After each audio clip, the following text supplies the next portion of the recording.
If we walk around in here, I mean, you've got a pretty diverse collection. Actually, it starts from the late 1800s. We have some wagons and that Benz Velo down there as well. Yeah. Up through 1976, because that was the last American convertible. After 1976, they did not make any for 7 years. Yeah, well, 8 years or whatever it was. Yeah, but it was kind of the end of an era. It was. Yeah, and Brooke Shields was the first one to take. That's why we have a Brooke Shields display over there. She was took the keys to the first return to the convertible in America. No way. Well, see, learn something new every day. All right. So now this guy right here, this looks like a 57 Thunderbird. It is. And I don't think it was a 57, but maybe she was in a 55 Thunderbird. But when I see this, the only thing I can think of is seeing Suzanne Summers' yellow hair right there through the window in American Graffiti. I think it was a 56 because they had the Continental kit on the back. Yeah, which was most prevalent in the and the 56. the fin I think wasn't quite as big on the 56. Yeah. How did you come across this guy? This is when I drove to high school. No way! See, this is getting more impressive to me. It didn't look as nice. Now it looks great. Yeah. Well, I noticed it's registered, so do you drive it regularly? Yeah, we take some of them. We're taking blocks of cars out and driving them around now. We used to go through and just fire them all up and go through around doing it all the time. We found that this is a better way for us to do it. Well, you know what? We'll get them up. And if you ever need a driver for a classic car, you call us up and we're going to take care of you. We'll do. So now what about this? Clearly this is the centerpiece. So tell me a little bit about the Caddy. Well, this one was a total ground-up restoration. It basically came from two cars, one that had been in a fire. And this was meticulously restored, was entered in, I don't know, half a dozen Concours d'Elegance shows. Never took home less than best in class. And the only reason it didn't get best in show is because Concours sometimes have a theme. So like there was one that was an Auburn Core Duesenberg theme. It had to be an Auburn Core Duesenberg that won best in show. Well, that is a nice Caddy. So tell me a little bit about this row here. What we got going on? Collection of cars. This one actually drove Marilyn Monroe in a parade. And we also have a billboard for it too. Yeah. Oh, nice. Okay. This is one of our rarest cars. Only 11 were made of these. Typically with the convertibles, they'd do those to bring people into the showroom, and then they'd sell the more practical sedan. Yeah.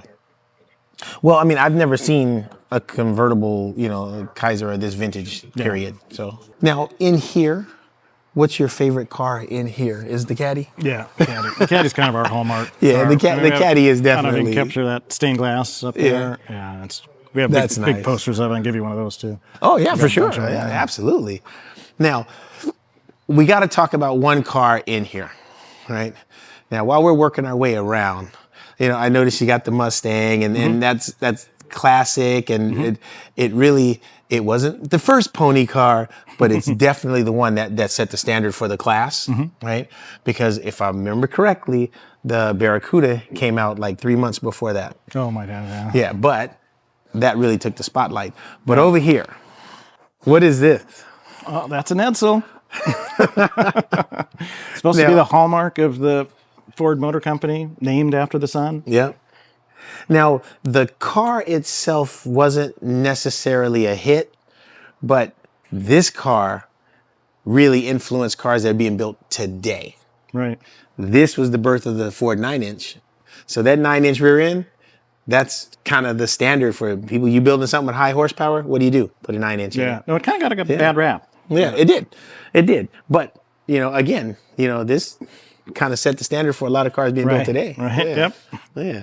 Now, have you driven all of these? I have. Anyone that's drivable, I've driven. I'm like so jealous. Yeah. Now, how often would somebody other than coming up here would get a chance to see, you know, these cars kind of out in the wild?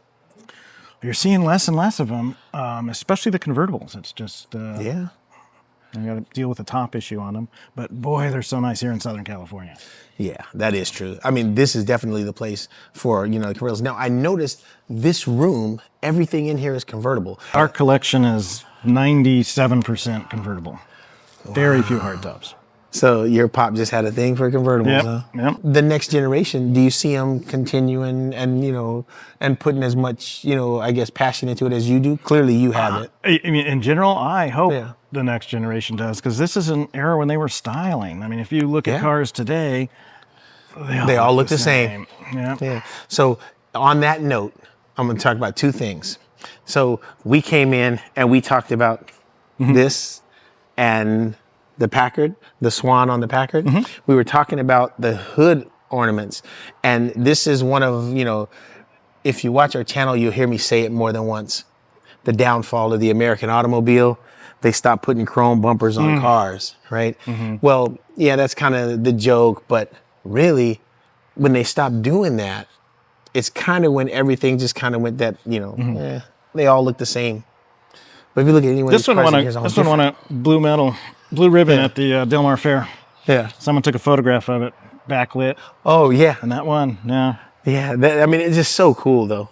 Obviously, American automotive engineering and design changed, but what we're seeing here is not just about cars, though, because this is a history of America growing up and changing. So if you look around, you can see all the neon. This is one of my favorite things in here is all the neon signs, right? But not only the neon signs, you got the bicycles. I remember when Schwinn, and this would have been a bike from, I would say, the late 60s, early 70s, because that's what everybody wanted, Stingray. the 3-speed Stingray with the banana seat. And that right there, if you had that, oh man, you were the king of the neighborhood. And all the automotive posters, artwork. So tell me a little bit about all these signs. Pretty much every major marque. This is probably one of the preeminent collections of neon dealership signs, all in the original two-sided condition as they were on the dealerships. Yeah, well, I mean, dude, I'm looking at Pontiac, Ford, DeSoto, Plymouth, Dodge. Man, you got everything in here. You even got the Edsel sign over there. And of course, wouldn't be complete without Chevy. Yeah, and I remember seeing these at the gas station, when you were passing by on the interstate.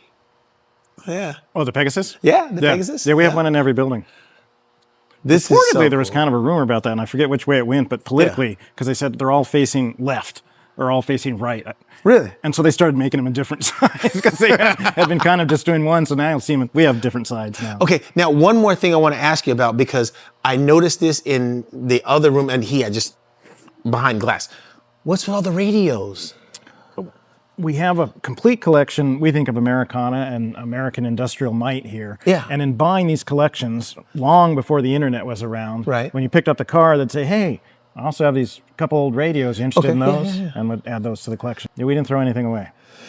Well, no, I mean, I like how well it's preserved, right? And man, this collection is just so incredible to me. The signs? Yeah. They're blow-ups of the originals. The ads of the era. Especially in the other building, you'll find a match to the cars that are there. Did you see the Barbie room? No. No. Let's check out the Barbie room. Oh, that's right. I was like, well, you can put 500 Barbies in here. Well, you probably get Barbies. You literally have a room. Wow. So you got literally something for everybody here. Yeah. Now, how did this collection come about here? Well, same reason, just collecting Americana.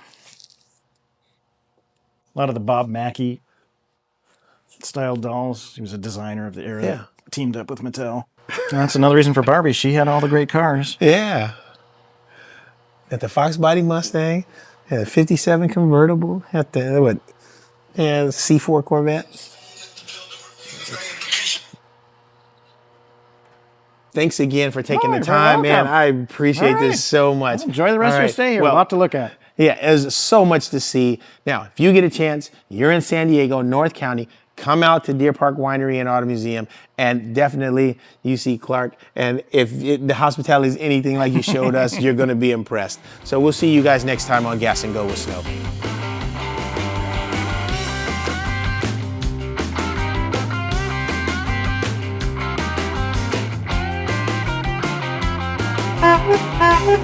There you go.